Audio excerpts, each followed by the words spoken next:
Guys, ayan, magluto naman tayo ng chicken. Ibang naman ng chicken. Tinimplahan ko na nga ng oyster sauce, grated ginger, garlic. Pre, maglalagay din tayo ng grated onion, konti lang.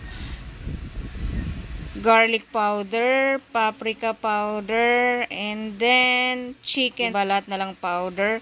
And then lastly, pepper. Pinakalas pala is calamansi juice. And ayan, kamay-kamay na natin. Himasimasin na. Himasimas, mas masarap.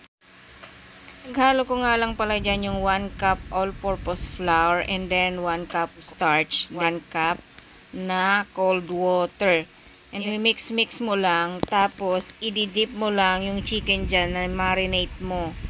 Hindi mo na kailangang maglagay ng itlog. Pero kung gusto nyo maglagay ng itlog, bahala. Ayan, imimix-mix mo lang sila. Tapos pag na-coat na sila ng lahat, magpainit ka na ng mantika. Dapat para lutong-luto ang ating chicken. Dahil mainit na ang ating mantika, simulan na natin ang pag-fry chicken. Hindi naman masyadong lutong-luto kasi mamaya lulutuin pa natin yan baka. So, ganyan lang ang brownies niya. Okay na yan. Hanguin na natin hanggang sa matapos tayong mag-brown ng chicken. Separate na pa. Milk na tayo ng 1 whole butter or kalahati. Nasa sa inyo kung gusto nyong buttery or nagtitipid kayo. And yung aking garlic, ilalagay ko na siguro mga 2 whole garlic yan.